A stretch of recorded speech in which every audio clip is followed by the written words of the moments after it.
Hello everyone, welcome back to Buried Files. Tonight we bring you 7 deeply disturbing true Oregon horror stories that will challenge everything you thought you knew about the Pacific Northwest. These are not fictional tales, but real accounts from individuals who experienced the unexplainable in one of America's most enigmatic states. From the isolated Cascade Mountains to the forgotten tunnels beneath Portland, from quiet suburban neighborhoods to remote research facilities lost to time, Oregon harbors darkness that few dare to acknowledge. Each story has been meticulously compiled from witness testimonies, police records, archived documents, and first-hand confessions. What makes these accounts particularly chilling is their verifiable nature. These events left tangible evidence, unanswered questions, and lives forever altered. The people who lived through these experiences carry scars that no rational explanation can heal. If you crave authentic horror content that refuses to provide easy answers, subscribe to Buried Files and activate the notification bell so you never miss our investigations into the unknown. After you hear these disturbing accounts, share your own Oregon encounters or unexplained experiences in the comments below. We read every single one. Now prepare yourself as we uncover 7 cases that prove the most terrifying stories are the ones that actually happened. Let us begin. Edward always told people that Oregon was where you went to disappear. He said it as a joke when he packed up his car and left California behind. But by the time he reached the Cascades, it no longer felt like a punchline. It felt like a promise. He wanted to vanish from a life that had become a string of unpaid bills, failed relationships, and half-finished ambitions. When he found the listing for the cabin, tucked deep in the timberland outside of Oak Ridge, it seemed like the answer to a question he had been afraid to ask out loud. The ad described it as Thornberry Cabin, like the name alone carried its own gravity.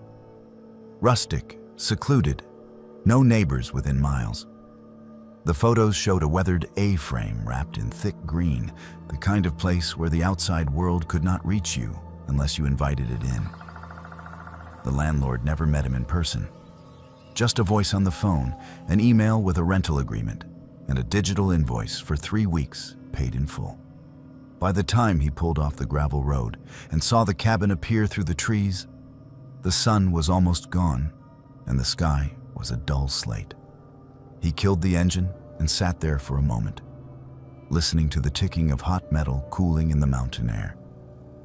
There was a quiet here that did not exist anywhere else he had been. No freeway hum, no sirens, no human noise. Just wind in the trees and the occasional crack of some unseen branch giving way. He felt something unclench in his chest for the first time in months.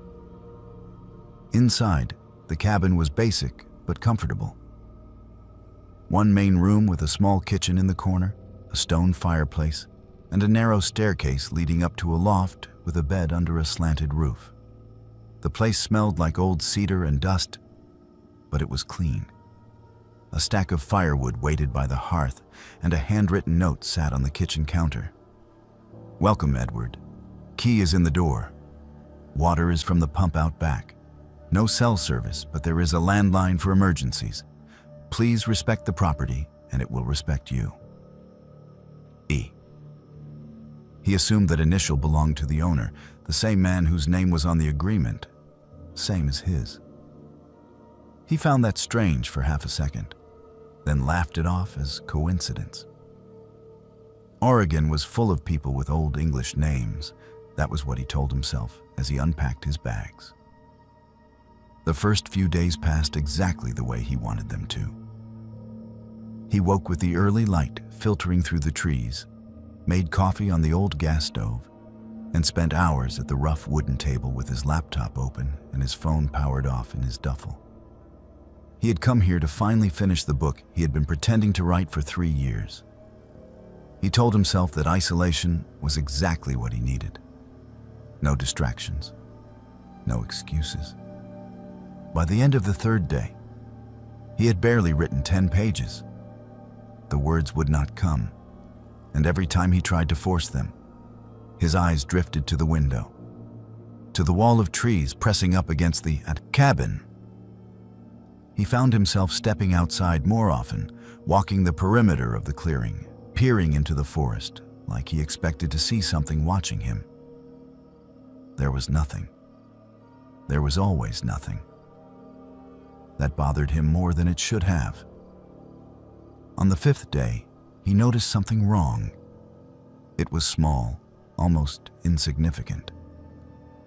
He had left his mug on the kitchen counter the night before, half full of cold coffee. When he came downstairs, it was in the sink, rinsed, with the sponge resting on the edge of the basin. He stared at it for a long moment. He tried to remember if he had moved it the previous night and simply forgotten, chalking it up to exhaustion. It was possible. He had been up late, scrolling old drafts, searching for some spark of inspiration. Maybe he had cleaned it on autopilot. That explanation held until the seventh day. He woke just after sunrise, the gray light filtering into the loft. He climbed down the stairs, rubbing the sleep from his eyes, and stopped at the bottom step. The chair at the table, his chair, was pulled out as if someone had just stood from it. His laptop, which he always closed at night, sat open. The screen was dark, but the lid was undeniably raised. He moved slowly, as if sudden motion might disturb something unseen. His first instinct was to check the door. The deadbolt was thrown. The chain was still latched. The windows were all locked, the frame stiff from age. There was no sign of forced entry. On the screen, when he tapped the trackpad, a document was open. It was his draft, the same file he had been working on all week. Only now there were 3 new lines at the bottom, written in a font identical to his own. I am still here. You are not the first. You will not be the last. His heart hammered in his chest. He told himself that this had to be some kind of glitch. Maybe corrupted text from an old section he had deleted. He scrolled through the rest of the document, searching for duplicates, fragments. There was nothing else unusual. He deleted the lines, saved the file, and spent the rest of the day pretending he was not unsettled. He tried to work, but his eyes kept drifting to the corners of the room, to the door, to the ceiling. He kept hearing little sounds that he had not noticed before. The faint creak of the loft floorboards when no one was walking on them. The delicate scrape of something against the outside wall, like a branch being dragged back and forth. When night came, he lit a fire and told himself he was being ridiculous. It was an old building. Of course it creaked. That night, he dreamed the cabin was full of people. He could not see their faces, but he knew they were seated at the table, standing by the windows, lining the stairs. He sat in his chair while they crowded close, cold breath on his neck, whispering things he could not understand. When he woke, his throat was raw, as if he had been speaking for hours. On the 10th day, he found the journal. There was a loose board in the wall behind the bed in the loft. He had noticed it early on, but ignored it, more concerned with his lack of progress than cabin quirks. That morning, unable to shake the feeling that something was wrong, he tugged at it. The board came away easily, revealing a narrow cavity filled with dust and one small, cloth-bound book. The cover was cracked and faded, the pages yellowed. Inside, the first entry was dated October 3rd, 1983. The handwriting was neat, almost formal. I arrived at the cabin today. It feels like the world has finally gone quiet. This is where I will finish my work. I need distance from everything else. I need silence. The signature at the bottom of the page was his own name. Not his handwriting, but his name, He read for hours. The journal belonged to another man named Edward, who had rented the same cabin 40 years earlier. The entries started just like his own experience. Comments on the isolation, the peace, the hope that this place would finally allow him to complete whatever he had been working on. Then, slowly, the tone shifted. October 10th. I keep finding things moved. The chair, the cup, the lamp. I try to attribute it to forgetfulness, but I feel watched even when there is no one here. October 14th. I woke up to find writing on my page that I do not recall putting down. I would swear it is my hand, but the words are not mine. October 18th. The silence here is not empty. It is full of others. I hear them at night, moving through rooms that do not exist. Each entry felt like a distorted mirror of his own days. The details were different, but the pattern was identical. The creeping sense of being observed, the small changes in environment, the questioning of his own memory. The final entry was dated October 23rd, 1983. I understand now. The cabin is not a place, it is a door. It is open when someone like me comes here. Someone who wants to disappear. It gives us what we ask for. I can hear them better than ever tonight. They are not trying to scare me. They are trying to show me what comes next. I have decided to stay. When the next one comes, perhaps they will read this and understand. Perhaps they will join us.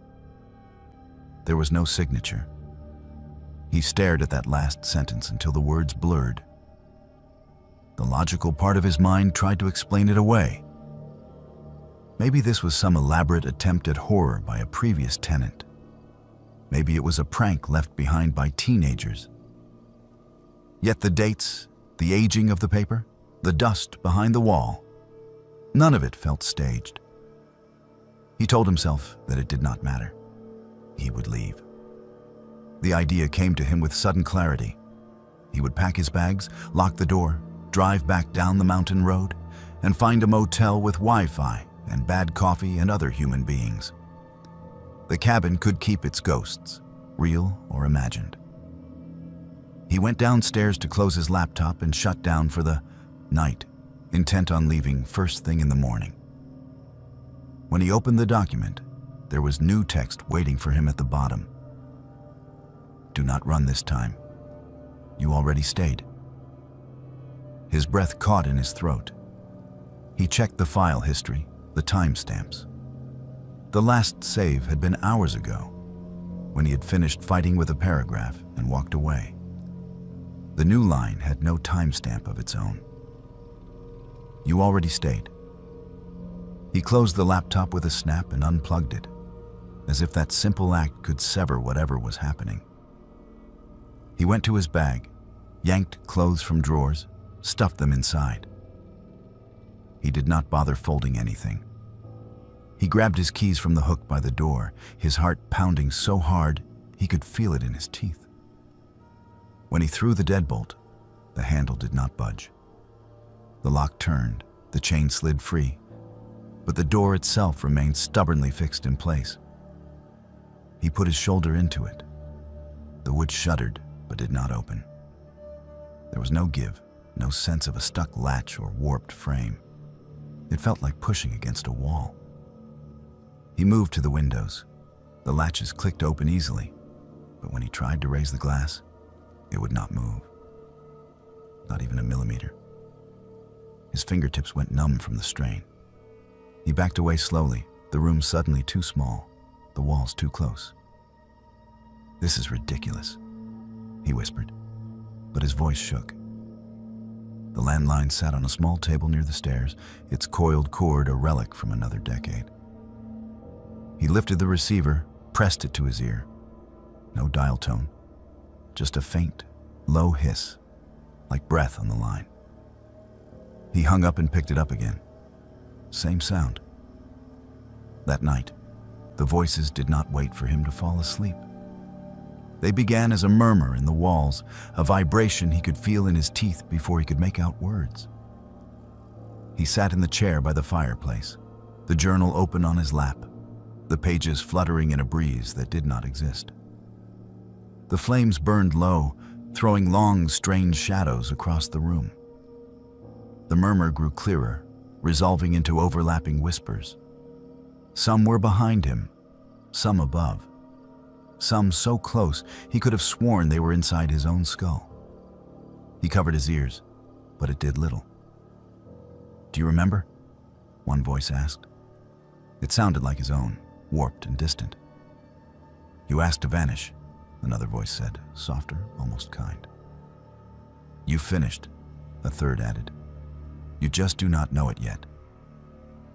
He stood up so quickly, the chair toppled. The journal slid from his lap and landed open on the floor. When he looked down, the page had changed. The neat entries from 1983 were gone, replaced by his own handwriting, his own words. "I came here to disappear. I did not realize that I already had." He did not remember writing that. The ink glistened as if it were still drying. He stumbled back, his heel catching the edge of the rug. He nearly fell, steadying himself on the table. His laptop, still closed, vibrated under his hand. A soft, rhythmic shaking, like something alive trapped inside the metal shell. Against his better judgment, he opened it. The document was still there, but it was no longer his story. Paragraph after paragraph of experiences filled the screen, dozens of voices speaking in first person. Some talked about snowstorms and isolation, others about arguments with loved ones, about deciding to leave everything behind and come up to the cabin for a while. Each one ended the same way. "I decided to stay." Names appeared at the top of each account, but the letters blurred when he tried to focus on them. His own name appeared again and again, scattered through the text in different contexts, attached to sentences he did not remember writing. "I remember arriving here in 1983. I remember coming back after the divorce in 1997. I remember the last time I tried to leave." He slammed the laptop shut. For the rest of the night, he sat in the corner between the fireplace and the wall, his back pressed against the rough wood. He watched the door. He watched the windows. The voices did not stop, but they grew softer, more distant, like a radio station drifting out of range. At some point, he must have dozed off, because when he opened his eyes again, light was seeping through the cracks in the curtains. Morning brought a thin kind of courage. Things always seemed less terrifying in daylight. He told himself that whatever had happened, whatever he had seen, could be explained. Stress, isolation, maybe even gas leaking from the old stove, messing with his head. He was not trapped here. He refused to believe that. He tried the door again. This time it opened with a reluctant groan. Cold mountain air rushed in, sharp and clean, filling his lungs with something close to relief. He stepped outside, half expecting to find the world altered, the trees rearranged, the sky a different color. Everything looked the same. The car sat where he had left it. Gravel crunched under his boots. He unlocked the door, tossed his bag into the passenger seat, and slid behind the wheel. The engine turned over on the second try. The radio crackled, then caught a station halfway through some old song. It felt ordinary, blessedly ordinary. He pulled out of the clearing and onto the narrow dirt road. The trees closed in around him, branches reaching overhead to knit a canopy that blocked out most of the sky. He kept his eyes on the two faint tracks ahead, hands white-knuckled on the steering wheel. After 10 minutes, the road curved sharply to the left, just as it had when he arrived. He rounded the bend and saw only trees. No continuation of the road, no break in the undergrowth, just a wall of trunks and ferns and moss. He stopped the car, heart pounding, and got out. Leaves rustled under his boots as he walked forward, expecting at any moment for the illusion to break, for the hidden path to reveal itself.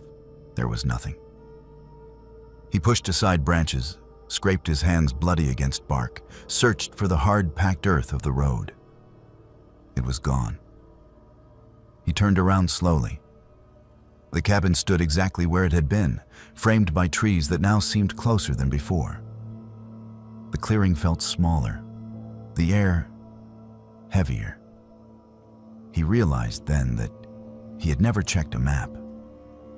He had followed vague directions sent in an email, driven where his GPS had stopped working, trusted that the road would lead him where it was supposed to. He had no coordinates, no physical address, nothing to anchor this place in the real world except a few lines of text on a screen. When he went back inside, the journal was waiting on the table, open to the last page. A new entry had appeared below the one from 1983, the ink still glistening. October 23rd. I tried to leave again. The road is gone. The cabin is all there is now. I understand why they stayed. Out there, I was already disappearing piece by piece. In here, at least, I am something. I am a voice added to the chorus. When the next one arrives, they will read this. They will think they are different. They will not be. He recognized the handwriting this time. It was his. If you asked Edward today exactly how long he was in that cabin, he would not be able to tell you. The days bled into each other, marked only by the length of the shadows and the sound of the wind. Sometimes he thought he heard a car on the road, a distant engine approaching. Whenever he stepped outside to look, there was only the same unmoving forest. Some nights, when the fire burned low and the voices grew strongest, he found himself at the table, the laptop open, his fingers moving across the keys, even though he swore he was not guiding them. He wrote about lives that were not his, about winters he had never lived through and summers in decades he had not been born into. Each story ended the same way. I decided to stay. If you go looking in property records for Thornberry Cabin, you will not find it. The parcel number on his rental agreement does not match anything in the county. The email thread confirming his reservation is gone from his account, replaced by a single unread message from an address with no sender. The subject line is just his name, and the body's empty.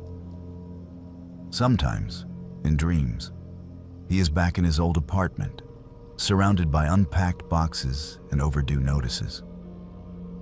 He is on the phone, listening to a friendly voice explain that the cabin is perfect for someone who wants to get away from everything. He hears himself say yes. He always says yes. The last line in the journal, the one he never remembers writing but finds every time he opens it, is simple. If you are reading this, you have already stayed longer than you meant to. The road will not be there when you turn back. The cabin is patient. It has all the time in the world.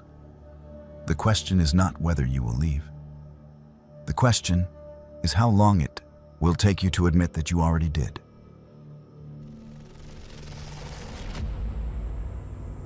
I never met Camilla while she was alive. By the time I first heard her name, she had already been in the ground for 3 months, and I was being told I owned everything she left behind. The call came on a gray March morning, the kind of Oregon day where the clouds sit low enough to feel like you could reach up and smear them across the sky with your palm. I was at my tiny apartment kitchen table in Portland, half awake, scrolling emails and nursing a lukewarm cup of coffee. My phone lit up with an unknown number from a small town I had never heard of. Normally, I let those go to voicemail, but something made me answer. The man on the other end introduced himself as an attorney from Klamath County. He asked to confirm my full name, my date of birth, and my mother's maiden name. I braced myself for some kind of debt collection pitch, but instead he said very calmly that I had been named in the will of a recently deceased relative. Her name was Camilla. I told him he must have the wrong person. I did not have any relatives named Camilla. My family tree was small and painfully familiar. My mother was an only child. So was I. My grandparents on her side had died when I was in middle school. The few cousins we had drifted off years ago. He explained that Camilla had been my grandmother's older sister. Apparently, there had been a falling out long before I was born. No one ever bothered to tell me that my grandmother had a sister who moved out to the countryside near Crater Lake, bought a farmhouse, became a recluse. She had never married, never had children, and according to the attorney, had left everything to the nearest living blood. That was me. I should have felt lucky. Instead, I felt a kind of reluctant dread. The property, he said, was an old farmhouse on 40 acres of land about an hour outside of Crater Lake. There was some savings, not much, enough to cover taxes for a few years if I decided not to sell. He suggested I come down and see it before making any decisions. Maybe I could fix it up, rent it out, or move there myself. The way he said it made it sound like a fresh start. At the time, my life in Portland did not exactly inspire loyalty. I was stuck in a dead-end retail job, behind on rent, and still recovering from a breakup that had hollowed out more of me than I wanted to admit. The idea of a house that was fully paid off, even a decaying one in the middle of nowhere, felt like an opportunity I would be stupid to ignore. I told him I would come down the next weekend. The drive to the property took me off the main highway, past the usual tourist routes, and onto narrower roads that wound between dark stands of pine. Little by little, signs of other people thinned out. The last gas station I saw was 20 miles back. My cell service vanished somewhere between one bend and the next, the bars flickering away as if someone had reached out and pinched the signal shut. The attorney's directions were precise. Turn left at the rusted mailbox with no name, follow the gravel road for 3 miles, cross the creek, then keep going until you see the fence. The mailbox appeared exactly where he said it would. The gravel road, more pothole than solid ground, clawed at my tires. When I finally crossed the shallow creek and climbed the low hill on the other side, I saw the fence.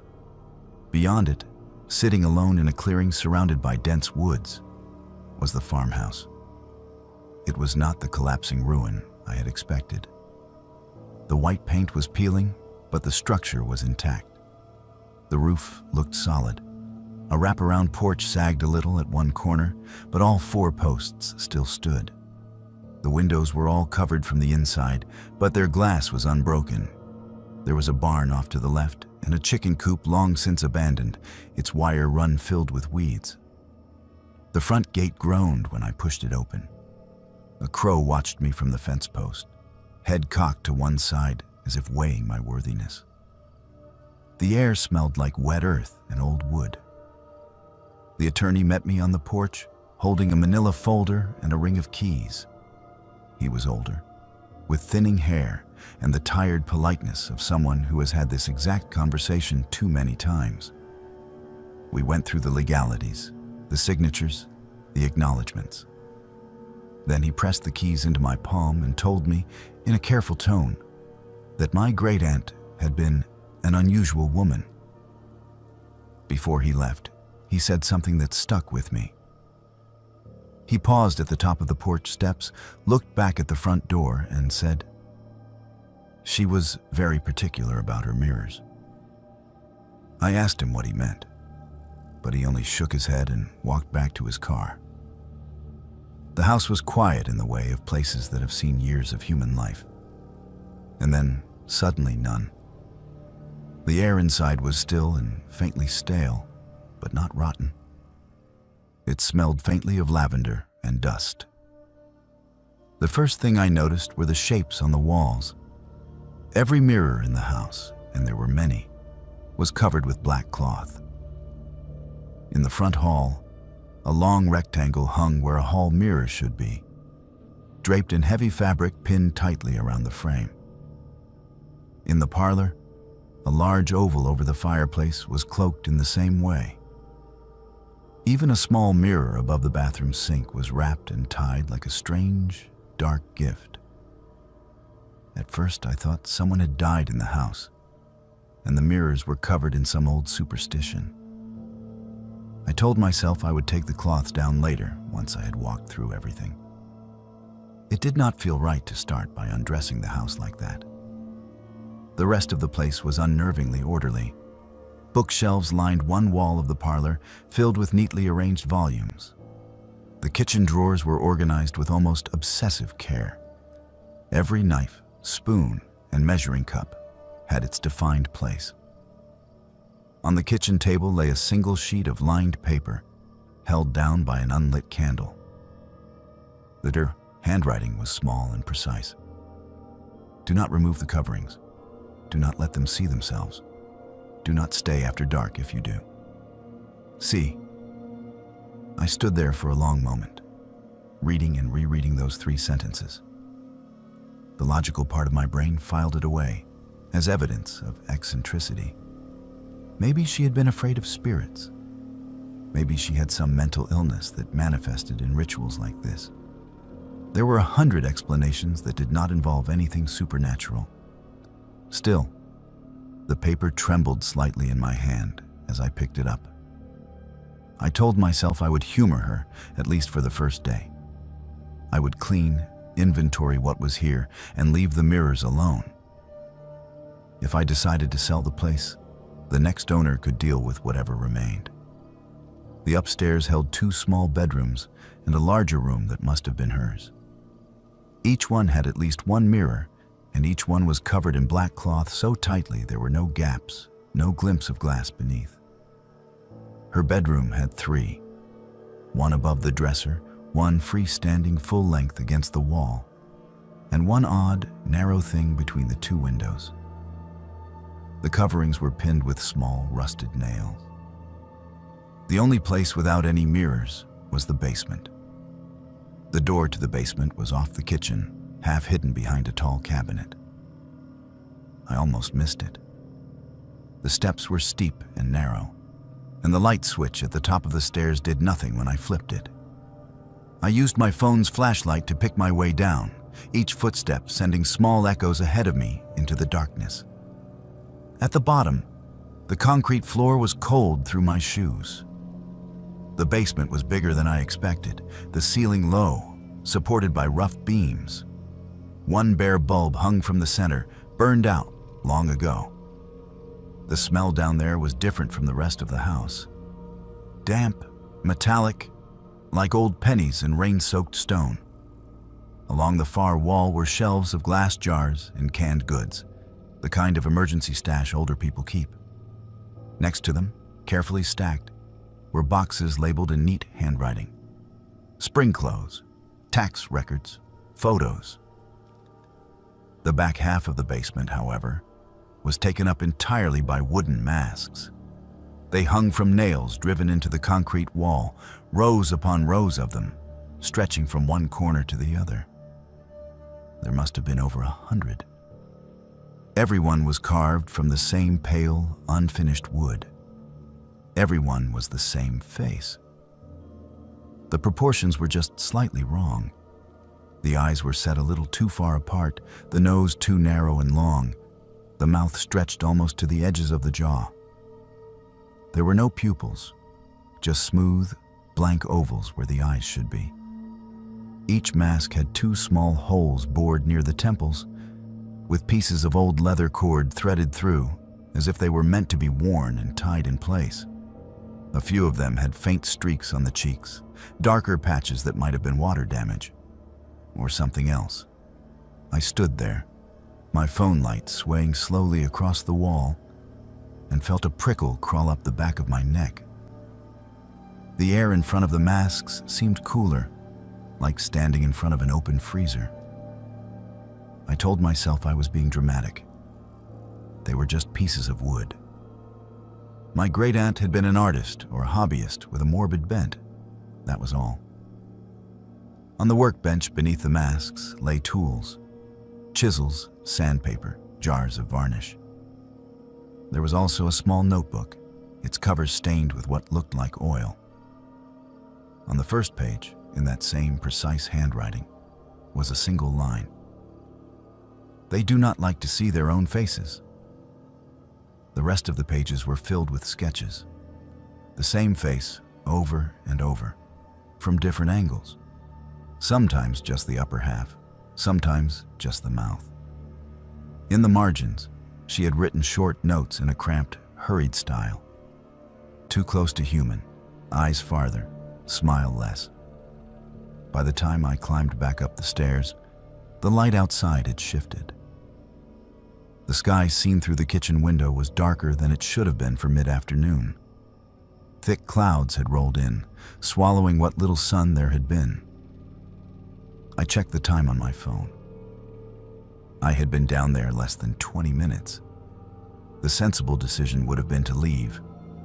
I could have driven back to town, found a motel, and come back another day with a friend, or at least during full daylight. But something about the place hooked its fingers into me. Maybe it was the isolation. Maybe it was the simple fact that, for the first time in a long while, I was standing inside something that belonged to me. I decided I would stay until sunset, lock up, and head out. No reason to overreact to a bunch of creepy crafts and covered mirrors. The wind picked up around 4. I was in the parlor, going through books, when the first sharp gust slammed into the side of the house. The windows rattled. A loose shingle somewhere on the roof flapped and snapped like a broken wing. Then I heard the tapping. At first it was faint, like twigs brushing the glass. I figured a branch outside was caught in the wind. It grew louder, more insistent. A dry, rapid tapping, like knuckles on a window pane. It came from every direction at once. I moved from room to room, heart rate climbing, listening. In the hallway, the covered mirrors seemed to hum, the fabric lifting almost imperceptibly in a breeze I could not feel. In the kitchen, the sound was strongest near the back door, where a narrow window looked out onto the yard. Its curtain was thin enough that I could see a dark shape beyond it, pressing close. The tapping shifted, turning into a slow drag, as if someone were running their nails along the glass. My rational mind tried to stitch together explanations. Branches, animals, the wind, all together, all at once. Then a voice spoke. It was muffled, distorted by the wall and glass, but it was unmistakably human. It came from just beyond the Yoke's kitchen window, and it sounded like someone had pressed their lips directly against the pane. "Let us see," it said. Every muscle in my body went rigid. I did not move. I did not breathe. The tapping resumed, more frantic now. It was no longer limited to the kitchen. It came from every wall, every window, every covered mirror. It was above me and below me, in the pipes, in the floors. The house vibrated with it. "Let us see," the voice repeated. This time, it sounded like there were more of them, overlapping, out of sync. I backed away from the window, keeping my eyes on the curtain. Its fabric trembled with the force of whatever was on the other side. The black cloths over the mirrors began to flutter, though there was no draft. The nails that held them shivered in the wood. The note on the kitchen table flashed through my mind. Do not remove the coverings. I did not. I wanted to. That was the worst part. Some deep, ugly curiosity inside me wanted to tear the cloth away, to press my face to the glass and see what was asking, to know what shape was making that sound. Instead, I grabbed my keys, stumbled to the front door, and yanked it open. The wind hit me full in the face, carrying bits of dried leaves and dust. The sky outside was a solid sheet of dark gray. The trees around the clearing thrashed, their branches bending like they were trying to uproot themselves. On every window of the house, as far as I could see, something pressed against the glass from the inside. Not hands. Not exactly. The impressions looked like faces pushing forward, features distorted by the barrier between us. The shapes stretched and warped, mouths opening and closing in silent, wordless screams. Wherever the black cloths covered mirrors inside, the window panes aligned with them were clear, as if whatever was trying to get through could not quite find its way there. But the ones without mirrors behind them bulged outward in ripples, as if something inside was leaning with all its weight. I do not remember getting to my car. I remember the engine roaring and the gravel spitting under my tires. I remember the trees blurring into a single dark wall as I flew back down the road. I did not look back. I made it to a roadside motel that night, shivering and wired, with the sound of tapping still echoing in my skull. I did not sleep. Every time I closed my eyes, I saw pale wooden faces with two wide mouths and black, mirrorless eyes.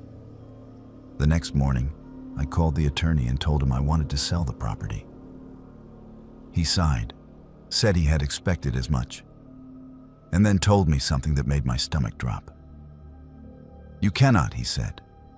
"The will is explicit. The land passes only to blood. It can be transferred within the family, but it cannot be sold outside it." I argued, yelled, asked about loopholes. He said I could let it sit, pay the taxes, or let the county take it after years of neglect. But I could not simply hand it off to someone else. The land was mine. So was the house. So, apparently, was whatever was pressing its face against the glass, asking to see itself. It has been a year since that day. I have not gone back. The tax notices arrive regularly, thin envelopes with numbers that climb a little every time. Sometimes, late at night in my Portland apartment, I catch my reflection in the bathroom mirror and feel a surge of irrational guilt, like I am breaking some rule I never agreed to. Once, when I woke from a nightmare of tapping and whispering, I found a small smear on my bedroom mirror. It looked like the print of a face pressed hard against the glass, then pulled away. The shape of a mouth, too wide, lingered there in fog. I wiped it off and told myself it was condensation, just breath, my own breath. There are days when I think about going back to the farmhouse with a sledgehammer and a can of gasoline, ending whatever is there by brute force. But I remember the way those coverings trembled, the careful neatness of Camilla's handwriting, the 100 wooden faces staring silently from the basement wall. She spent a lifetime carving those masks, a lifetime covering every reflective surface in that house, a lifetime making sure they never saw themselves. I sometimes wonder what will happen when the cloths finally rot and fall, when the nails rust through and the wind slips its fingers under the edges. I do not know what made Camilla write that note on the kitchen table. I do not know what sat outside her windows for all those years, asking to see. I only know that whatever it is still out there, pacing the perimeter of that clearing, waiting patiently for glass and silver to be uncovered. And somewhere in that basement, a wall of identical faces stares into the dark, never quite knowing why they were carved to look that way.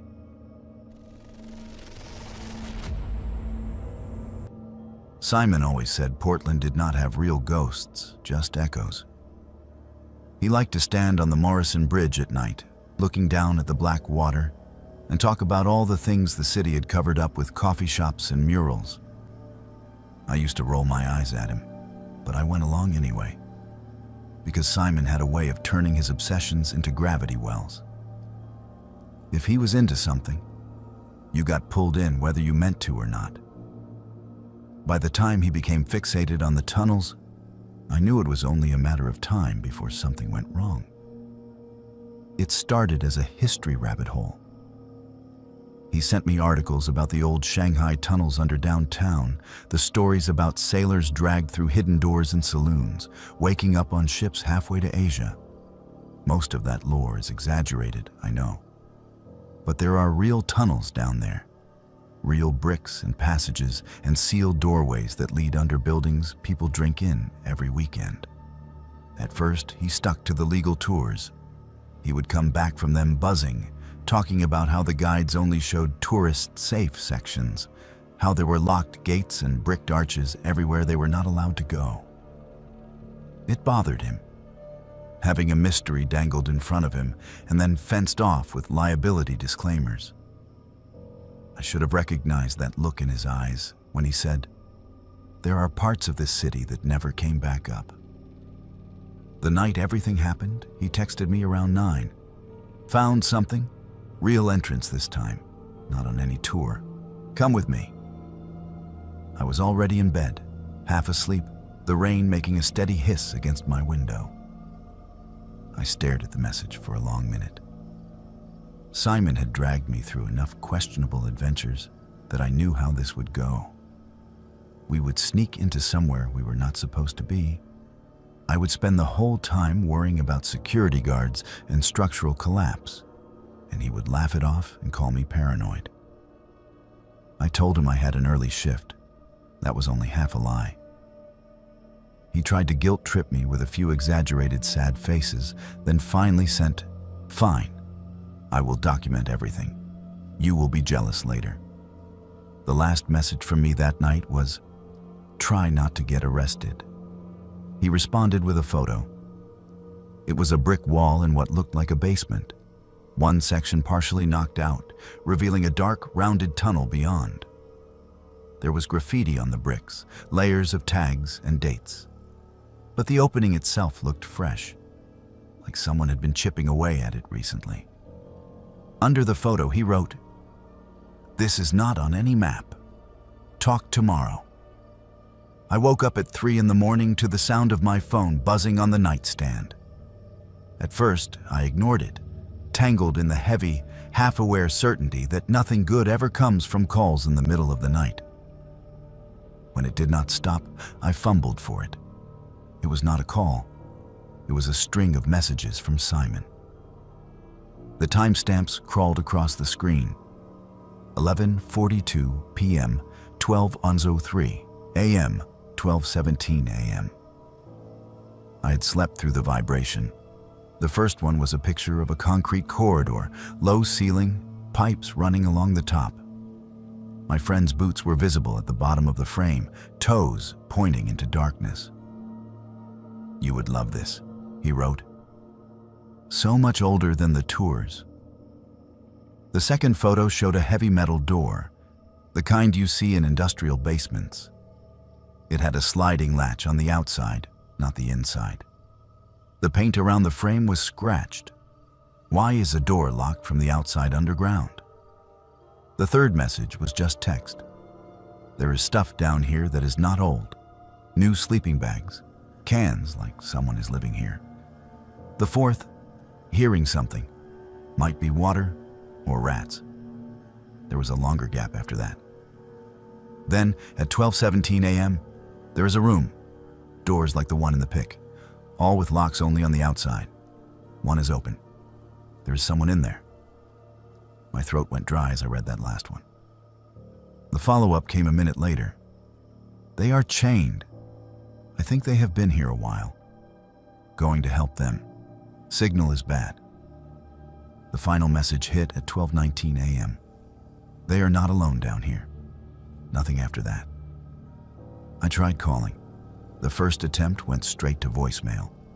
The second just rang and rang until the call dropped. I called again, this time to 911, my fingers clumsy on the screen. Explaining to the dispatcher that my friend was somewhere under Portland, in tunnels that might not officially exist, sounded insane even to my own ears. I forwarded the photos and messages when they asked, sent them the last GPS location from the image metadata. The officer who met me downtown an hour later had the patient look of someone dealing with another drunk story. That expression faded when he saw the photos. "This entrance, you know where it is?" he asked. I shook my head. He said an old building in Chinatown. That is it. They found the place eventually, following little clues Simon had left without realizing it. A sticker from a specific bar in the corner of one photo, the color of the paint on a basement door in another.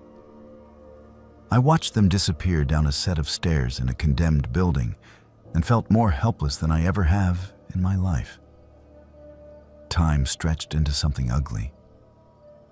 Every minute that passed without news felt like it was being added to a tab somewhere that I would never be able to pay off. When the officers finally came back up, their faces were pale and drawn. One was carrying Simon's backpack. The straps were frayed, like they had been yanked hard. They did not find him. They followed what they thought was his path. Footprints in dust, scuff marks on the concrete. They found the corridor from the photo, the door with the outside lock, the makeshift camp in a side room. Blankets, food, a few syringes. The air down there was stale and wet, the kind of cold that settles into concrete.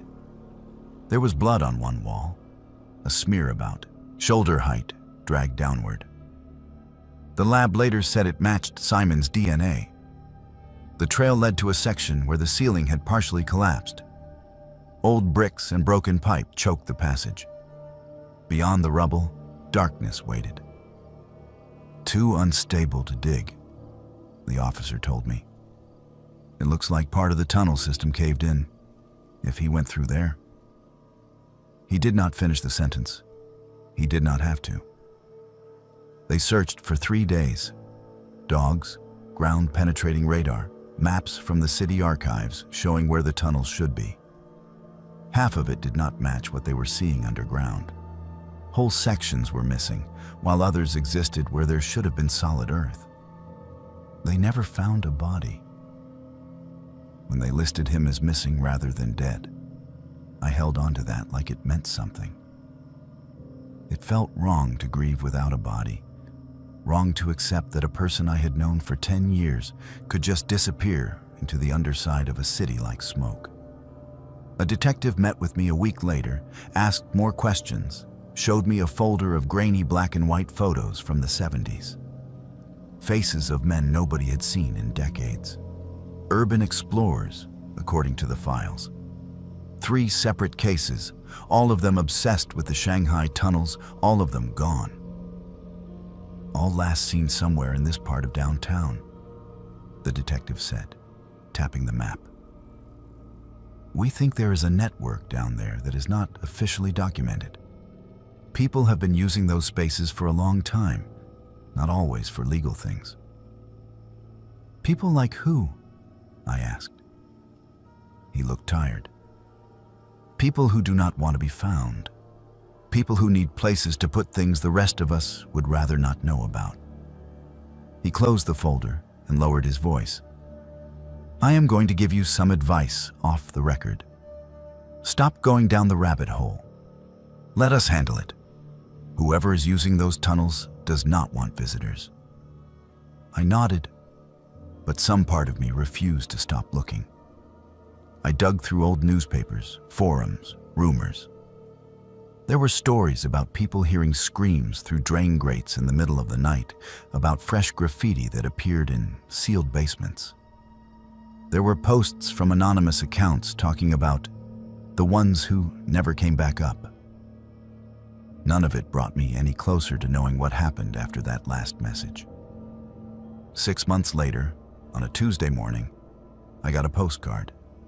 No return address. Portland postmark. On the front was a stock photo of the city skyline with Mount Hood in the background.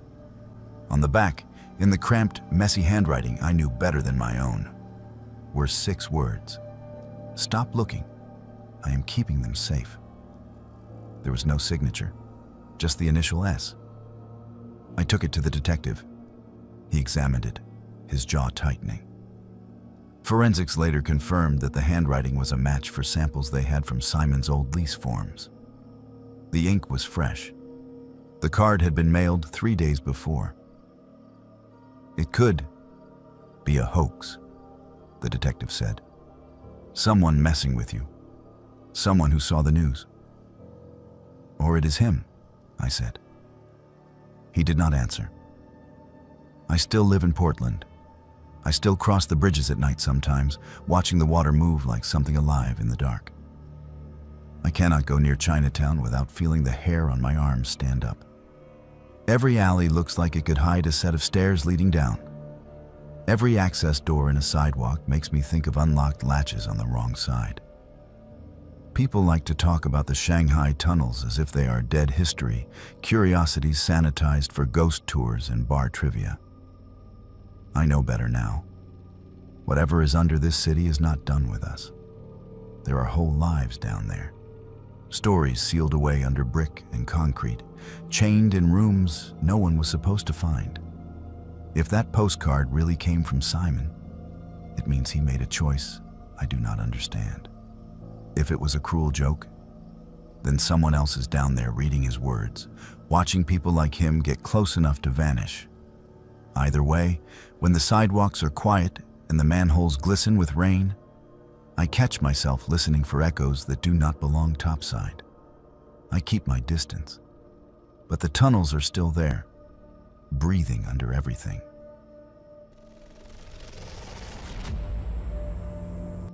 My grandmother Dorothy was the kind of woman who documented everything. She kept receipts in envelopes sorted by year, recorded every phone conversation on cassette tapes, and filled filing cabinets with genealogy research that went back 8 generations. When she died, I inherited more than her house outside Salem. I inherited boxes of cassettes, notebooks, and a single audio recording that I wish I had never listened to. She had been living alone for almost a decade by then. My grandfather passed when I was still in high school. And after that, Dorothy threw herself into local history projects. She interviewed descendants of Oregon Trail families, transcribed old letters, and spent hours at the county archives pulling records from the 1840s. She loved the past more than the present, maybe because the past felt safer, more knowable. When she started calling me in the spring of 2020, her voice carried a strange kind of excitement I had not heard in years. She told me she was recording sounds in her house at night, not creaking pipes or settling beams. Voices. At first, I thought she was confused, maybe slipping into early dementia. I suggested she get her hearing checked, maybe see a doctor. She laughed at me, that dry, crackling laugh she had, and said, "I am not losing my mind. I have proof." She mailed me a CD a week later. The case was labeled in her careful handwriting. Attic Recordings, April 12/18. I did not listen to it right away. I was busy, distracted, and part of me did not want to hear whatever nonsense she had convinced herself was real. It was not until after the funeral, when I was sorting through her things in that quiet house, that I finally found the CD player and pressed play. The first track was ambient sound. The low hum of the house settling, a distant creak, wind brushing the roof. Then, faintly beneath it all, I heard something else. A voice. No, multiple voices, layered and indistinct, like a conversation happening in another room through a closed door. I turned the volume up and leaned closer. The words were in English, but the cadence was strange, formal, almost archaic. One voice, male and rough, said something that sounded like, "How many days since the crossing?" Another voice, softer, replied, "We do not count days anymore." The recording continued for 11 minutes. The voices came and went, sometimes clear, sometimes lost under static. They asked questions about wagons, about weather, about a place called Barlow Road. One voice kept repeating the phrase, "Still walking, always walking." I sat on the floor of her attic, the player balanced on my knees, and felt something cold settle into my chest. Dorothy had done her research. I found her notebook next to a stack of other CDs, each one carefully dated and labeled. Inside, she had written notes in the margins, cross-referencing what the voices said with historical records. She identified them as members of the Meek Cut-Off Party, a group of settlers who took a disastrous detour off the Oregon Trail in 1845. 23 people from that group were never accounted for. They vanished somewhere in the Cascade Mountains and were presumed dead. But Dorothy did not think they were dead. She thought they were lost. One entry in her notebook, dated May 3rd, read, "They do not understand they are gone. They think they are still traveling. When I ask how long they have been walking, they cannot answer. Time does not move for them the way it does for us." She had been talking to them. I found more recordings, dozens of them. In one, Dorothy asked directly, "Where are you now?" The reply came after a long pause, distant and hollow. "Still crossing. We see the ridge, but it never comes closer." "How long have you been crossing?" Another pause, then, "Your time does not pass here." The last recording she made was dated June 10th, 2 days before she disappeared. The file was labeled "Final Conversation." I almost did not play it. My hands shook as I pressed the button, and for a moment I considered throwing the whole CD case into the trash and walking away from whatever this was. But I needed to know. The recording began with Dorothy speaking clearly, calmly, like she was settling into a familiar routine. "I am ready," she said. "Show me where you are." Silence followed, stretching out for nearly a minute. Then came the sound of footsteps. Not hers. Multiple sets, walking in unison, their rhythm slightly off, like people moving through deep snow or across uneven ground. A door opened. That should not have been possible. I had been in that attic a dozen times as a kid. There was no door, just 4 walls, a narrow staircase, and a single window that looked out over the back property. But on the recording, a door opened. The hinges groaned, old and stiff. Cold wind rushed into the microphone, distorting the audio with a low, buffeting sound. Then the voices returned, all at once, overlapping. "Step through. We have held the crossing open." Dorothy's voice, small and breathless. "I see it. I see them all." Her footsteps moved away from the microphone. The wind grew louder, filling the recording with white noise. Then, abruptly, silence. The recording continued for 6 more hours. Nothing but the faint creak of the attic settling, and the occasional gust of wind from a window that, according to the police report, was still latched shut when they found the house empty. The police searched for 3 weeks. No body, no signs of struggle, no indication she had left through the front door. Her car was still in the driveway. Her purse sat on the kitchen counter. The attic window was locked from the inside. They asked me questions I could not answer. Where had she been going? Had she seemed suicidal? Was there anyone she might have been meeting? I showed them the recordings. They listened politely, exchanged glances, and filed them away as evidence of mental distress. The case was listed as a missing person with probable voluntary disappearance, despite the fact that an 81-year-old woman with a bad hip does not simply walk away into the woods and vanish. I kept the CDs. I do not know why. Maybe I thought listening to them again would give me some kind of answer, some clue the police missed. Mostly, though, I just could not bring myself to throw them away. One night, about a month after the funeral, I was alone in my apartment, unable to sleep. I put on the final recording again, the one labeled "Final Conversation." I had listened to it twice before, but this time, I let it play all the way to the end. 6 hours of near silence. Except at the very end, in the last 30 seconds, there was something I had missed. A voice. Faint, distant, barely audible beneath the ambient hum. It was Dorothy. She said my name, not loudly, not in distress. Just a quiet statement, as if she were leaving me a message she knew I would eventually find. Tell him not to come looking. Then nothing. I played it back 4 times, adjusting the volume, pressing my ear against the speaker. It was her. I would know her voice anywhere. The question I cannot answer is when she said it. The timestamp on the recording shows it happened hours after she disappeared, long after the microphone should have been sitting alone in an empty attic. Either she came back and spoke into the recorder without opening any doors or windows, or she said it from wherever she went, and somehow it reached back across the distance. I have not been back to the house since. It sits there still, full of her things, the attic undisturbed. I pay someone to check on it once a month, make sure the roof is not leaking, that nobody has broken in. Every time they send me a report, they mention how quiet it is, how the place feels like it is waiting for something.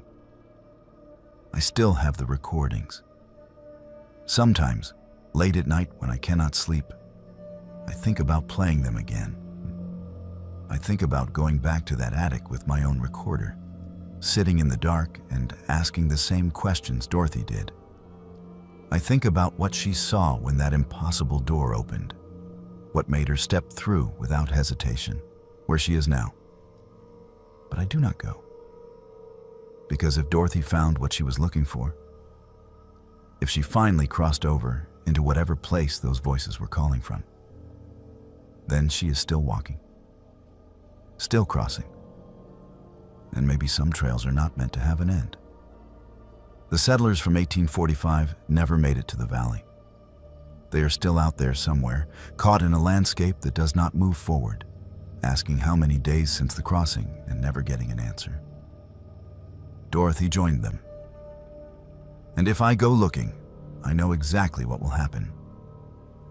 I will hear my name on a recording I have not made yet, spoken from a place I cannot reach, telling whoever listens after me the same thing she told me. Do not come looking. Some people get lost in the woods. Some people get lost in time. Dorothy got lost in both. And the voices in the attic are still asking how long it has been since the crossing, still waiting for the ridge that never comes closer, still walking through a version of Oregon that stopped existing 175 years ago. They do not know they are gone. Maybe Dorothy does not either.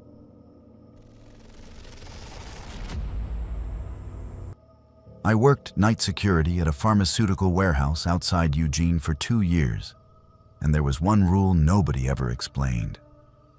They just told you on your first shift, wrote it in the handbook, and expected you to follow it without asking questions. Building C was off limits between 2 and 4 in the morning. If the alarms went off during those hours, you logged it and did nothing else. You did not investigate. You did not call it in. You just wrote it down and waited for daylight. My supervisor said it was policy. Something about specialized inventory and automated systems that could not be disturbed. It sounded reasonable enough at the time. Most corporate rules do when you need the paycheck. Leonard was my partner on those shifts. He was in his early 60s, with the kind of face that looked like it had forgotten how to smile years ago. He had been working security at the facility for 15 years, long before I was hired. Long before half the buildings even existed. He knew every corner of that place, every blind spot in the camera system, every door that did not lock properly. But he never talked about Building C. For the first few months, I did not think much of it. The facility was huge, 3 separate buildings spread across a fenced lot backed up against dense Oregon woods. Building A held the administrative offices. Building B was the main distribution center, where trucks loaded and unloaded pharmaceuticals bound for hospitals across the state. Building C sat at the far edge of the property, a squat concrete structure with narrow windows and a single steel door. It looked older than the other two, like it had been there first and everything else was built around it. The cameras covering Building C were always functional, always recording. I checked them a dozen times a shift out of sheer boredom. Empty hallways, fluorescent lights, rows of metal shelving stacked with unmarked boxes. Nothing ever moved in there, except between 2 and 4 in the morning when the lights would flicker. Just once or twice, barely noticeable unless you were staring at the screen. Leonard always noticed. He would sit up straighter in his chair, lean toward the monitors, and watch Building C with an intensity that made my skin crawl. He never said anything. He just watched until the hour passed and the lights stopped flickering. Then he would settle back, pour himself more coffee, and pretend nothing had happened. I asked him about it once, maybe 4 months into the job. It was a slow night, no deliveries, no alarms. Just the two of us and the hum of the security office computers. "What is actually in Building C?" I said, trying to sound casual. Leonard did not look at me. He kept his eyes on the monitors. "Specialized inventory." "Yeah, but what kind?" "The kind you do not ask about." I laughed, thinking he was messing with me. He did not laugh back. "Look," he said, finally turning to face me, "you seem like a decent person. So I am going to tell you the same thing I wish someone had told me when I started. Do not ask questions about Building C. Do not go in there during restricted hours. And if you ever see something on those cameras that does not make sense, you forget it the second your shift ends." "Why? What happens if I do not?" He looked at me for a long moment, then turned back to the screens. "People who ask too many questions do not work here very long." That should have been enough to shut me up. It was not. The incident happened 6 months into my time there, on a Tuesday night in October. The air had that cold, wet bite that comes before the first real frost. Leonard and I were halfway through our shift when the alarm for Building C went off at 2:47 in the morning. The protocol was clear. Log it, do nothing. But this time, Leonard stood up. "Someone is in there," he said. I glanced at the monitors. The hallways were empty. The cameras showed nothing but the usual rows of shelving and closed doors. "Cameras are clear," I said. "The cameras never show them." The way he said it made my stomach drop. Not it. Them. He was already moving toward the door, pulling his jacket on. I grabbed his arm. "Leonard, we are not supposed to go in there. You know that." He looked at me, and for the first time since I had met him, I saw something close to fear in his eyes. "I know. But if someone is in there during restricted hours, they are not coming out the same way they went in." "What does that mean?" He did not answer. He just pulled free and walked out into the cold. I should have stayed in the office. I should have called the supervisor, followed protocol, let someone else deal with it. Instead, I followed Leonard across the dark parking lot toward Building C, my flashlight beam cutting weak arcs through the mist. The steel door was closed, but not locked. Leonard pushed it open slowly, and the smell hit us immediately. Antiseptic and something else. Something organic and wrong, like meat left too long in a warm room. The hallway inside was exactly as it appeared on the cameras. Fluorescent lights, metal shelves, concrete floors. Empty. But the air was different. Heavier. It pressed against my ears like we had descended into a basement, even though we were on ground level. Leonard moved forward, his flashlight scanning the shelves. I stayed close, my pulse hammering in my throat. We passed rows of boxes, all unlabeled, all sealed with heavy tape. The deeper we went, the colder it got. At the end of the main corridor was a door I had never seen on the camera feeds. It was heavy, industrial, with a small window of reinforced glass at eye level. Leonard stopped in front of it, his hand hovering over the handle. "Do not open it," I whispered. He looked through the window instead. Whatever he saw made him step back so fast he nearly knocked me over. His face had gone pale, his breath coming in short, shallow gasps. "We need to leave," he said. "Right now." "What did you see?" "We need to leave." He grabbed my arm and pulled me back toward the entrance, moving faster than I thought a man his age could move. We were almost to the door when the lights went out. Not flickering, not dimming. Just gone all at once, leaving us in absolute darkness. I fumbled for my flashlight, my hands shaking so badly I almost dropped it. When the beam finally clicked on, it caught something at the far end of the hallway. A figure, tall, thin, standing motionless in the center of the corridor. It was too far away to make out details, but the posture was wrong. The proportions were wrong. The way it stood, perfectly still, like it was waiting. Leonard shoved me toward the door. "Go, now." We ran. I do not remember getting back to the security office. I remember the cold air hitting my face, the sound of our boots on wet pavement, the way my lungs burned. I remember slamming the office door behind us and locking it, even though that made no sense, even though nothing with a key could keep out whatever we had just seen. Leonard collapsed into his chair, his face slick with sweat. I stood by the monitors, watching the feeds from Building C. The lights were back on. The hallways were empty. Nothing moved. "What was that?" I said. He did not answer for a long time. When he finally spoke, his voice was flat, drained of everything. "They have been in there for 5 years. The company put them there. They are not getting out." "Who? Who are you talking about?" "Test subjects. Volunteers, they called them. Homeless people, mostly. Paid them to try an experimental drug. It went wrong, real wrong. 12 people. They locked the building down and covered it up." I stared at him. That is insane.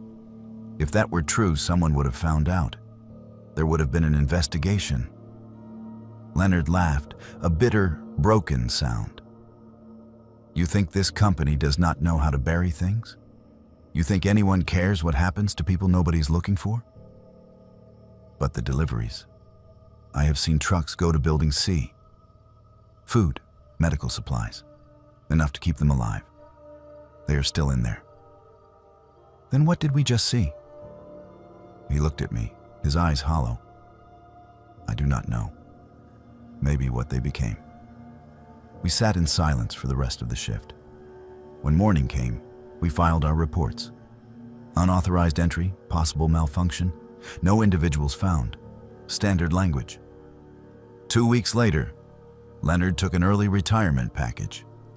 The terms were generous, contingent on a non-disclosure agreement he signed without reading. I quit a month after that. I tried to forget. I moved to Portland, found a different job, told myself that whatever I had seen that night was just stress and exhaustion and an overactive imagination.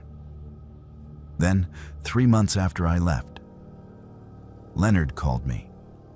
"Went back," he said. His voice was quiet, distant. "I broke in. 3 in the morning. I had to know." "Leonard, why would you do that? Building C is empty. Completely empty. No shelves, no boxes, no equipment. It is just bare concrete, like it was never used for anything."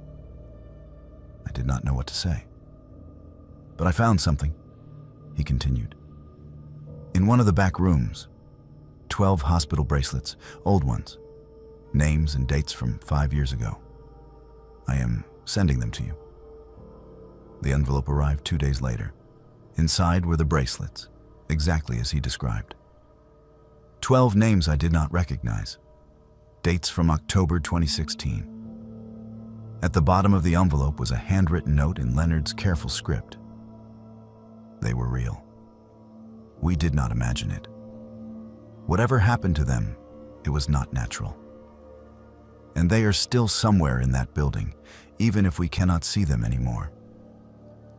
I have not heard from Leonard since. The warehouse still operates. Building C is still there, lights on, cameras running. And somewhere between 2 and 4 in the morning, when the world is at its quietest, the lights still flicker. I wonder if anyone else has seen what we saw. I wonder if they were told the same thing Leonard told me. Do not ask questions. Do not investigate. Forget what you see. I wonder how many others are walking around with that weight, knowing something is wrong but having no way to prove it, no language to explain it. All I know is this: whatever is in Building C, it is still there, and it is still waiting. For 3 years, I lived next door to Viola, and I thought she was just a lonely old woman who baked too many cookies and talked too much about the past. She lived on the other side of a duplex in Bend, one of those older buildings where you can hear your neighbors sneeze through the walls. I moved in during the summer of 2017, fresh out of college, working my first real job and trying to pretend I had my life together.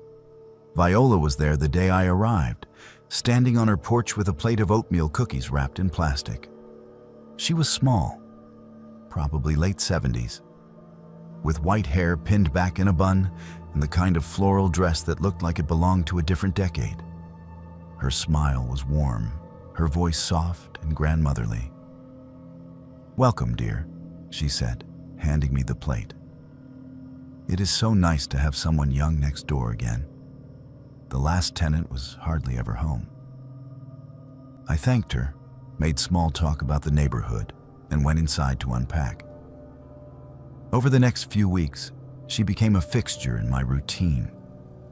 She would knock on my door with leftovers, invite me over for tea, ask about my family. It was comforting, in a way. I had moved to a city where I did not know anyone, and Viola filled a gap I had not realized was there. She talked about her late husband constantly, how he had understood her hobbies, how patient he had been, how much she missed having someone to share things with. She asked about my family with an intensity that felt a little intrusive, but not alarming. Did I have sisters? She always wanted daughters. Was I close with my mother? Family was so important. I answered politely, kept things vague. It felt rude to shut her down completely. In the second year, she asked me for help moving boxes in her basement. Her knees were bad, she said, and she could not manage the stairs alone anymore. I agreed, partly out of politeness, partly out of guilt for how often I had declined her invitations for dinner. The basement was cleaner than I expected. No cobwebs, no musty smell, just concrete floors and wooden shelves lined with plastic storage bins. They were labeled in neat handwriting, each one marked with a woman's name and a year. Jennifer, 1986. Caroline, 1993. Melissa, 2001. "My collection?" Viola said, running her hand along the edge of one bin. I have been gathering for decades. I assumed she meant photos or letters, memorabilia from people she had known. The bins were heavy when I lifted them, contents shifting inside with a dull, muffled sound. I did not ask what was in them. It felt like prying. She thanked me with another plate of cookies. The smell started in the summer of 2019, during a brutal heat wave that turned the duplex into an oven. At first, I thought something had died in the walls. A rat, maybe, or a bird trapped in the attic. It was sweet and rotting, thick enough to taste. I knocked on Viola's door to ask if she was noticing it too. She nodded, wrinkling her nose. "Rats in the crawl space. I have an exterminator coming tomorrow." The smell lingered for 3 weeks, gradually fading as the weather cooled. I stopped thinking about it. Then a woman went missing. It was all over the local news. A 23-year-old graduate student from Corvallis, last seen jogging near a nature trail about 50 miles away. The search went on for days. Volunteers combed the woods. Police put out appeals for information. I watched the coverage with the same detached concern most people have for tragedies that happen to strangers. Viola watched it differently. She sat in front of her television with the volume turned up, leaning forward in her chair. When they showed the missing woman's photo, Viola murmured, "Such a shame. She looked like a sweet girl." Then, quieter, "She reminds me of my collection." I glanced at her, confused. "Your collection?" She smiled at me, that same warm, grandmotherly smile. "Yes, dear. She has that look about her." It was an odd thing to say, but I brushed it off. Old people said strange things sometimes. I went back to my apartment and did not think about it again, until the police showed up. It was early morning, just after 6. I woke to the sound of heavy boots on the porch and voices speaking in low, clipped tones. I looked out my window and saw 3 patrol cars parked in front of the duplex, their lights off, but their presence impossible to ignore. Officers were knocking on Viola's door. She answered in her bathrobe, looking small and confused. They showed her a piece of paper, a warrant. I watched from behind my curtain as they went inside. It took less than an hour for the first officer to come back out, his face pale, his hand pressed to his mouth. He leaned against the porch railing and sucked in deep breaths like he was trying not to be sick. Another officer radioed for backup. Then another. Within 30 minutes, the street was full of cars, and yellow tape cordoned off the entire property. Forensics arrived. Then the news vans. I stood in my doorway, shaking as a detective approached and asked if I had noticed anything unusual about my neighbor. I told him no. I told him she baked cookies and talked about her husband and seemed harmless. He nodded, wrote something down, and told me I would need to stay somewhere else for a few days while they processed the scene. It was not until that night, sitting in a motel room with the television on, that I learned what they found. 17 bodies. All women, aged 19 to 30. Some had been there for decades, buried in the crawl space beneath the basement, wrapped in plastic and buried in shallow graves. Others were more recent. The missing graduate student from Corvallis was among them. Viola had been killing women for 35 years. The news showed photos of the victims, names I did not recognize, faces that stared out from the screen with frozen smiles. The reporter explained that Viola had confessed within hours of her arrest, showing no remorse, speaking about the women as if they were possessions she had collected and preserved. "They are still with me," she told investigators. "That is what matters." I thought about the bins in her basement, the labels, the names and years. I had moved those bins. I had lifted them, felt the weight shift inside, set them on shelves, and never once asked what was in them. I had touched the containers that held pieces of women Viola had murdered, women whose families had been searching for them, women who had been reduced to trophies in a basement I had walked through without suspicion. I thought about the cookies she baked in a kitchen that was 20 feet away from where she kept her victims. I thought about the tea she served me, the conversations we had, the way she smiled when she talked about wanting daughters. The trial was brief. Viola was declared competent to stand trial despite her age. She pleaded guilty, described each victim in detail, explained how she had chosen them. "They all reminded me of the daughter I never had," she said in court, her voice steady and calm. She was sentenced to life without parole. I moved out of the duplex the day they let me back in. I did not pack carefully. I threw everything into boxes and bags and left half of it behind. I could not stand to be in that building another night, knowing what had been happening on the other side of the wall while I slept.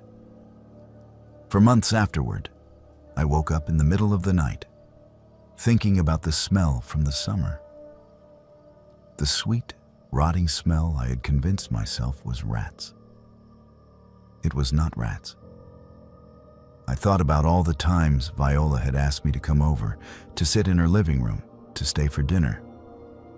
I thought about how easily I could have become one of the names on a bin, another woman who reminded her of the daughter she wanted.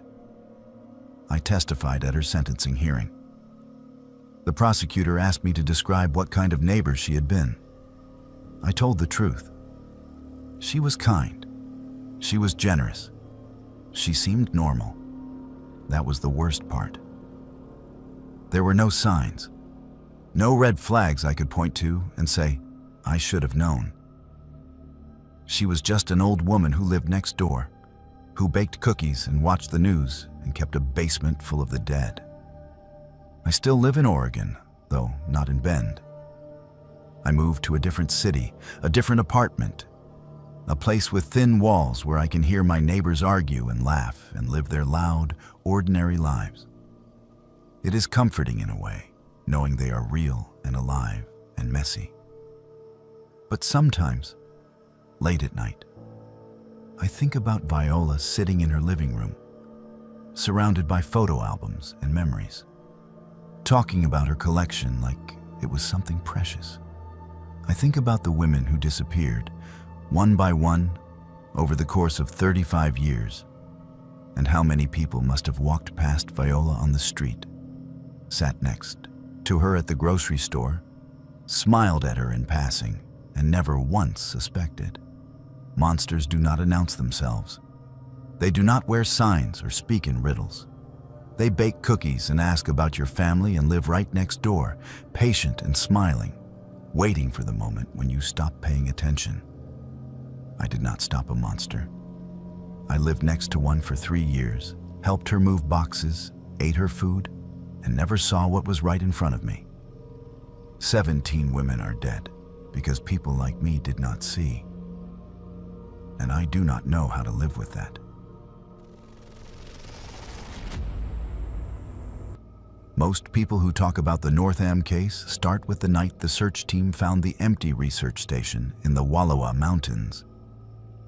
I have to start a little earlier than that, because my connection to it did not begin with headlines or documentaries. It began with a cardboard box my mother handed me after my grandfather Reginald died, and with 4 names written in black marker across the lid. Reginald, Margaret, Alfred, Sylvia. I knew my grandfather had been a psychologist at Oregon State University in the 70s. I knew there had been some kind of incident during a field study that ended his academic career. It was one of those things adults whispered about around holidays and then changed the subject when kids got too curious. By the time I was old enough to ask directly, Reginald would just wave me off and say the lawyers told him not to talk about it. When he died, the lawyers were gone, and so was his fear. All that was left was the box. Inside were yellowed newspaper clippings, photocopies of university memos, and a stack of photocopied journal pages. On the very top was a photo I had never seen before. My grandfather standing in front of a squat concrete building half buried in snow, his arm around a woman I recognized from family albums as Margaret. On the back, in his shaky handwriting, he had written, "Last clear day, Wallowas, 1974. The clippings told the official story. 4 researchers from OSU, Reginald Northam, neurologist Margaret Fieldstone, graduate assistant Alfred Dunstone, and technician Sylvia Moorfield, traveled to a remote research facility in the Wallowa Mountains in December 1974 to conduct an 8-week study on sensory deprivation and group dynamics in isolation. Supply flights checked on them twice. On the 3rd visit, in mid-January, the station was found abandoned. Food left half prepared, equipment still running, no signs of struggle. A massive search followed. No bodies, no footprints, no clear explanation. The story faded over the years, replaced by fresher tragedies. Locals turned it into a campfire tale about the four who walked into the mountain and never came back. The papers in the box were what never made it into the news. The first pages were copied from my grandfather's research proposal. He wrote about exploring the boundaries of individual consciousness in group settings under sustained isolation and testing hypotheses regarding collective perception in sensory-minimized environments.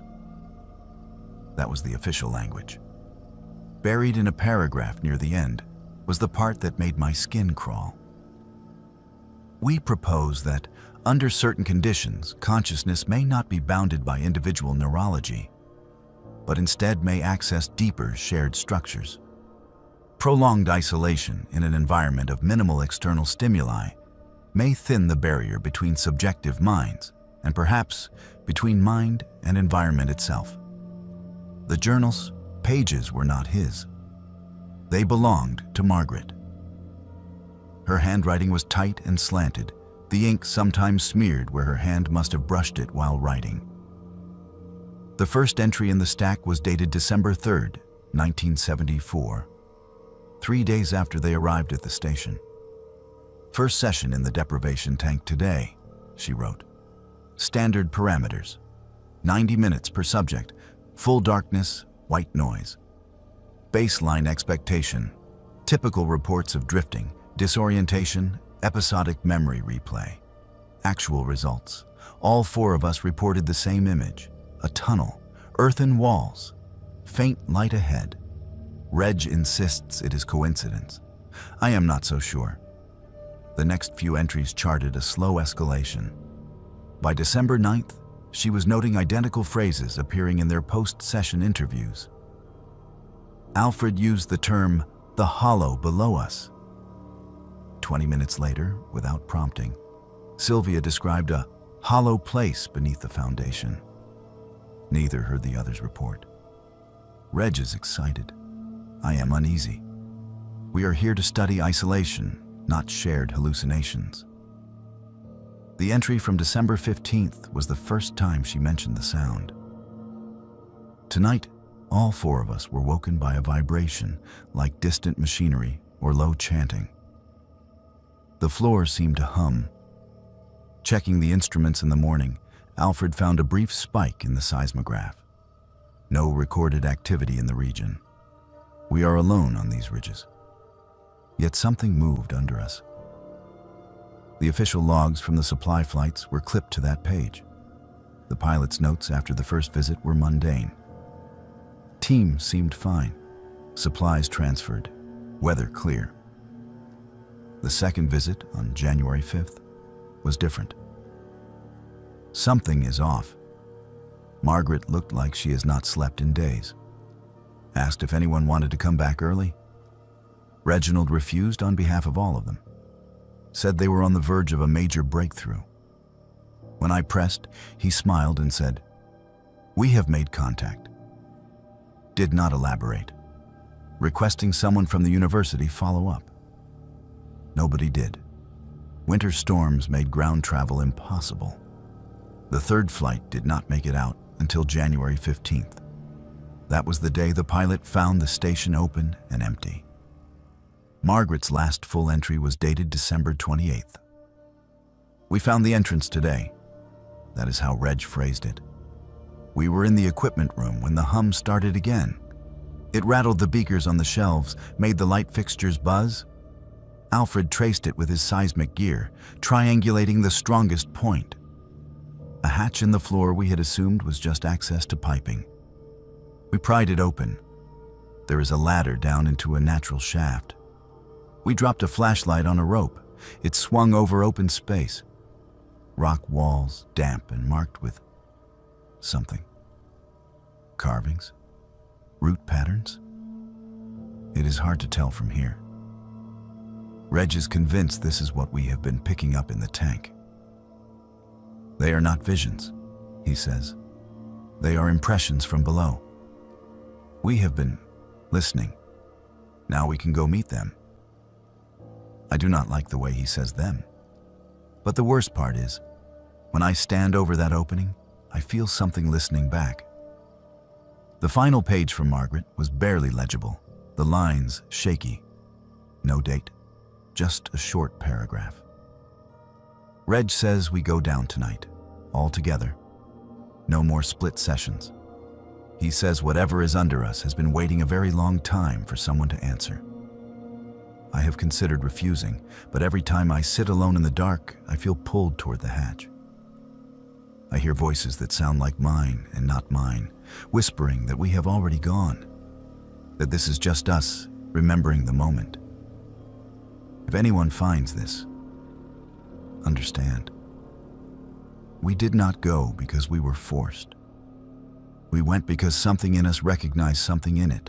I am afraid that might be worse. That was as far as the copies went. For a long time after reading them, I told myself this was just family mythology, my grandfather feeding his own legend. Maybe he had exaggerated. Maybe he had let the isolation break him and dragged everyone else into his delusion. It was easier to think that than to believe there was actually something under that concrete building drawing people down. Then I found the last item in the box. A photocopy of a report dated March 2019, almost 45 years after the disappearance. The letterhead belonged to a private search and rescue contractor hired by an anonymous client. It described a team who had located the remains of the old research station foundation, now mostly collapsed. The concrete hatch Margaret mentioned was cracked open. The ladder below rotted away. Ropes had been dropped, and a small team had descended into a cavern roughly 200 feet down. They found equipment too corroded to function. An old reel-to-reel tape recorder half fused to the rock by mineral deposits, and something splashed across one wall that tested as biological but did not match any known animal in the database. They also found a message, scratched into the stone just above the old ladder mount. 4 words in blocky, desperate letters.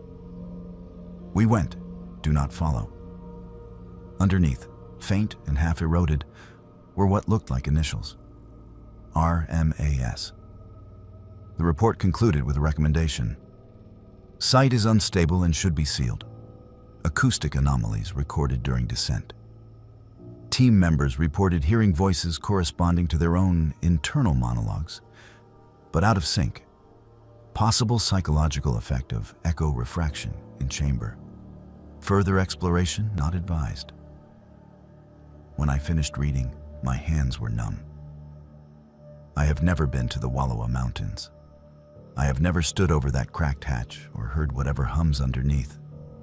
All I have are copies of someone else's words and a photo of my grandfather smiling in front of a building that no longer exists.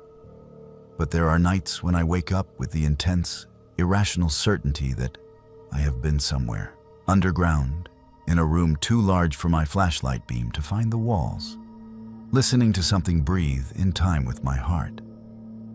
In those dreams, I am holding someone's hand, and we are both laughing and terrified. And a voice that is mine and not mine is saying, "We already did this. We are just remembering." I do not know if my grandfather found what he was looking for in those mountains.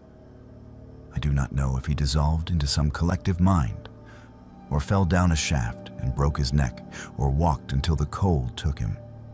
The rational part of me says people do not just disappear into rock. Bodies leave traces. But I have seen the way institutions close ranks, how reports vanish, how an entire experiment can be reduced in official history to a single neat sentence. 4 researchers lost in an accident during inclement weather. Every now and then, an article about the Northam case makes the rounds online. People debate whether it was a cover-up, a cult, or just a tragic misadventure. Conspiracy forums spin elaborate theories about underground facilities and government mind control projects. Most of it is noise. None of it touches the quiet dread in Margaret's final words. We did not go because we were forced. We went because something in us recognized something in it. There is a particular kind of horror in the idea that the thing you fear is also the thing you secretly want. That given the right door, the right pressure, you would walk through willingly. I keep the box in the back of my closet. Some nights, when the house is very still, I swear I can feel a vibration through the floorboards that is not traffic or plumbing or the neighbor's washing machine. A low, patient hum, like something very far below, is waiting for someone to listen. I tell myself it is nothing. Old pipes, an overactive imagination, echoes. Then I remember the words carved into stone deep under a mountain my family will never stop whispering about. We went. Do not follow. And I lie very still, pretending that warning was meant for somebody else.